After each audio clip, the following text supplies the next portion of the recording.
चींटी और तितली। एक बार एक सुंदर तितली फुलवारी के रंग बिरंगे फूलों पर मंडरा रही थी। वह फूलों का रस पीकर मस्त थी। इतने में उसने नीचे की ओर देखा। एक चींटी कीचड़ में सना अनाज का एक दाना लेकर जा रही थी।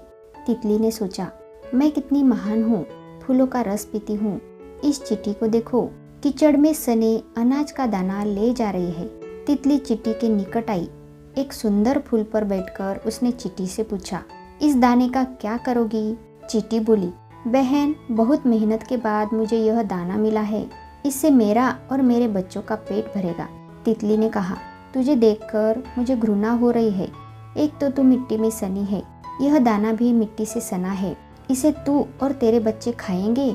इधर मेरी ओर देख, मन को लुभावने वाले मेरे पंख। मैं तो आकाश में उड़ती हूँ, रंग बिरंगे फूलों पर विचरती हूँ, सुगंधित फूलों का रस भी पीती हूँ।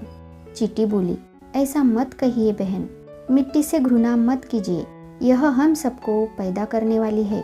यह आपके फूलों को भी पैदा करती है।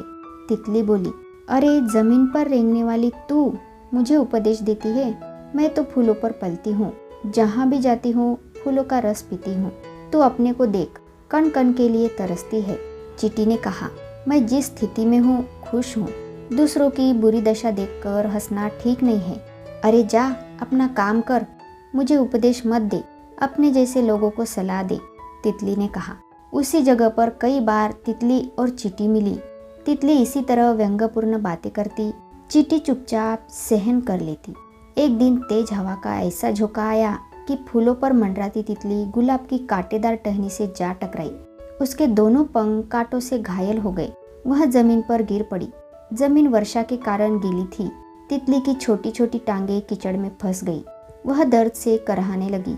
किसी ने भी उसकी दुख भरी आवाज नहीं सुनी। उसी समय चींटी अनाज का दाना लेकर जा रही थी। उसने तितली की कराह सुनी। चींटी दाना छोड़कर तेजी से तितली के पास आई। बोली, बहन, आप इस हालत में हैं, चिंता मत कीजिए, मैं दुख में आपका साथ जरूर दूंगी। चींटी ने अपनी पूरी ताकत लगाकर तितली को कीचड़ से बाहर निकलने में सहायता की। जब तितली ठीक हो गई तब उसने चींटी से कहा, बहन, आप महान है। मैंने घमंड के कारण जो कुछ कहा उसके लिए मुझे क्षमा कर दीजिए। जीवन तो परमात्मा देता है, लेकिन आपने मुझे एक नया जीवन दिया है। जब भी आपको मेरी आवश्यकता पड़े अवश्य याद कीजिए। यह कहकर तितली ने चींटी के सामने सिर झुका दिया। तो दोस्तों, इसी के साथ ये पाठ यहीं पर समाप्त होता है। मिलते हैं अगले पाठ में। तब तक के लिए धन्यवाद।